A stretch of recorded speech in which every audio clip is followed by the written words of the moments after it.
ప్రారంభించుకోవాలనుకుంటున్నాం. ఈరోజు ఈ police school కూడా చాలామంది మా army school, Sainik school, national defence academy నుంచి వచ్చినాం. రకరకాల బ్రాండింగ్ అంటే దేశ సేవలో ఉన్న, దేశ రక్షణలో ఉన్న సిబ్బంది, డిఫెన్స్ కానీ, నేవీ కానీ, ఆర్మీ కానీ వాళ్ళ స్కూల్స్ చాలా గొప్పగా చెప్పుకుంటున్నారు. ఆ స్కూల్లో చదవడమే ఒక గొప్ప అవకాశంగా తల్లిదండ్రులు భావిస్తున్నారు. ఆ స్కూల్లో ఉండే పిల్లలు చాలా గొప్పగా, వాళ్ళు చాలా గర్వంగా చెప్పుకుంటున్నారు. నేషనల్ డిఫెన్స్ అకాడమీ నుంచి వచ్చిన, ఆర్మీ స్కూల్ నుంచి వచ్చిన, సైనిక్ స్కూల్ నుంచి వచ్చిన అని. కరెక్ట్, వాళ్ళు బాగున్నారు కాబట్టి చెప్పుకుంటున్నారు. మరి పోలీస్కి ఏమైందని నేను అడుగుతున్నా. మనం కాంపీట్ చేయలేము వాళ్ళతోటి? మనకు శక్తి లేదా? మనకు విజన్ లేదా? పోలీస్ స్కూల్ ఎందుకు కాంపీట్ చేయొద్దు? ఎన్డీఏ స్కూల్తో మనం పోటీ పడలేమా? ఆర్మీ స్కూల్తో మనం పోటీ పడలేమా? వాళ్ళకి ఇస్తున్న ఇన్ఫ్రాస్ట్రక్చర్ గవర్నమెంట్కి ఇవ్వడానికి గవర్నమెంట్కు ఉన్న 3 లక్షల కోట్ల బడ్జెట్లో ఇది ఒక పెద్ద లెక్కన. అందుకే ఈరోజు నేను స్పష్టంగా ఆలోచన చేసి ఇక్కడ వేదిక మీద ఉన్న ఉన్నతాధికారులతో పాటు ఇక్కడ ఉన్న పోలీస్ సిబ్బంది, హోంగార్డ్ నుంచి డీజీపీ వరకు ఉన్న పోలీస్ సిబ్బందిని నేను అడుగుతున్నా, మీ బ్రాండ్ మీరు క్రియేట్ చేసుకోండి. ఎక్కడైనా మీ పిల్లలు కలిస్తే నేను పోలీస్ స్కూల్లో చదువుకుంటున్నాను చెప్పుకునే విధంగా ఈ స్కూల్ని తీర్చిదిద్దాలి. మీకు ఏం కావాలనో గవర్నమెంట్ మీతోనుంది, మీ ముఖ్యమంత్రి మీతోనున్నాడు. మీకు నిధులు కావచ్చు, అనుమతులు కావచ్చు, ఏం కావాలన్నా కేజీ టు పీజీ వరకు మీ పోలీస్ స్కూల్ని మీరు తీర్చిదిద్దుకోండి. నేను ఉన్నంతకాలం మీకు నిధులకు కానీ, అనుమతులకు కానీ ఎలాంటి ఇబ్బంది రాదు అని నేను మీకు మాటిస్తున్నా.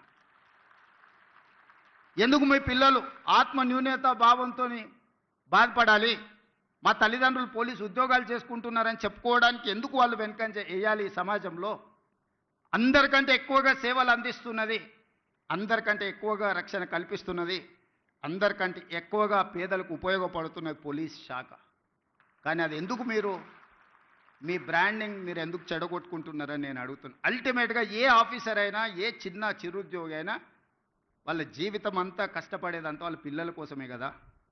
ఆ పిల్లలు మంచిగా చదువుకొని ఈ దేశానికి నాయకత్వం వహించే నాయకులుగానో, ఈ దేశ నిర్మాణంలో పనికొచ్చే అధికారులుగానో రాణిస్తే అంతకంటే తల్లిదండ్రులుగా మీకు ఏముంటుంది సంతోషం అని నేను అడుగుతున్నా.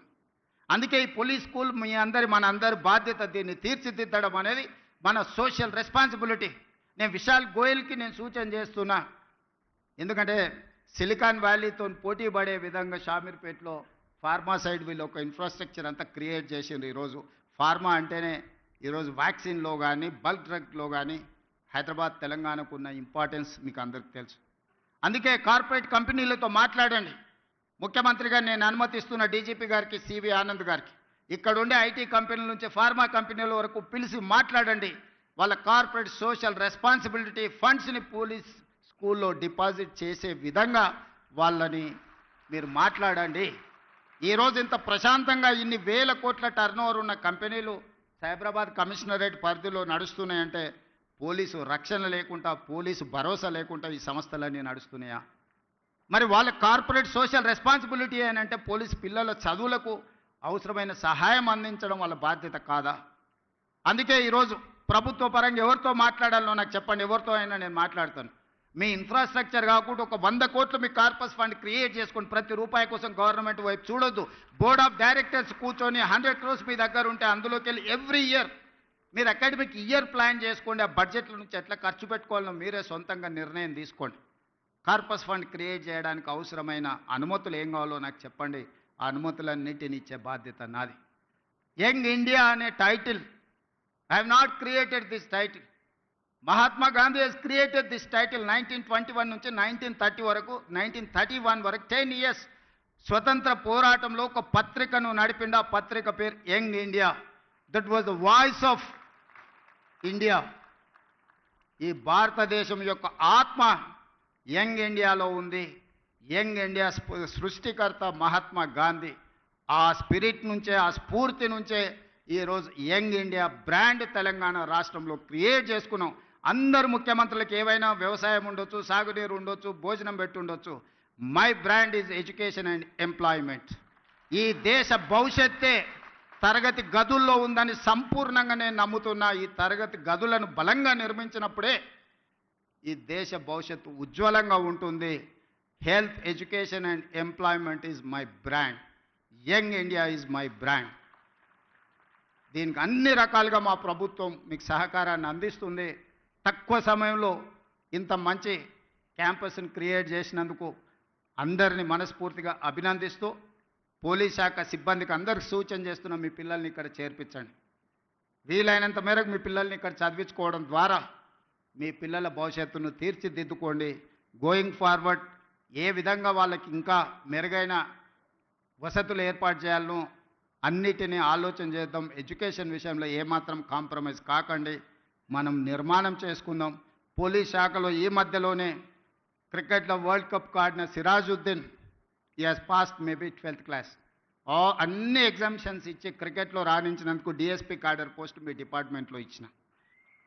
బాక్సింగ్ ఛాంపియన్ నిఖత్ జరీన్ ఒక అమ్మాయి బాక్సింగ్ ఛాంపియన్ అయినందుకు ఆ అమ్మాయికి కూడా డిఎస్పీ ఉద్యోగం ఇచ్చినాం పోలీస్ శాఖలో. సో ఈరోజు ఒక సిరాజుద్దీన్ ఒక నిఖత్ జరీన్ చదువులో కాదు క్రీడల్లో రాణించినా కూడా గ్రూప్ 1 క్యాడర్ డిఎస్పీ పోస్టులు వచ్చినాయంటే మీరు మీ పిల్లలకు ఆ స్ఫూర్తిని ఇవ్వండి. ఆ క్రీడాకారులు మీ పోలీస్ శాఖనే కాబట్టి అప్పుడప్పుడు వాళ్ళని ఇక్కడికి వచ్చి పిల్లలతో ఇంటరాక్ట్ అయ్యే విధంగా వాళ్ళను వీక్లీయో మంత్లీయో ఎవ్రీ 15 డేస్కో ఎప్పుడు వాళ్ళకి సమయం దొరికినా ask them to spend some time with this kids. దాంతో పిల్లలు ఇన్స్పైర్ అవుతారు. దాంతో వాళ్ళు కూడా ఒక బాధ్యత వాళ్ళకు కూడా వాళ్ళ స్ఫూర్తితోని కొత్త క్రీడాకారులు తయారవుతే వాళ్ళకు కూడా వాళ్ళ వృత్తి సంతృప్తినిస్తుంది. ఆ విధంగా వాళ్ళకు కూడా డైరెక్షన్ ఇవ్వాల్సిందిగా డీజీపీ గారికి నేను ఆదేశిస్తూ ఇంత మంచి కార్యక్రమాన్ని ఏర్పాటు చేసిన మీ అందరికీ మనస్ఫూర్తిగా అభినందనలు తెలియజేస్తూ మీ దగ్గర సెలవు తీసుకుంటున్నాను. ధన్యవాదాలు మిత్రులారా. Thank you.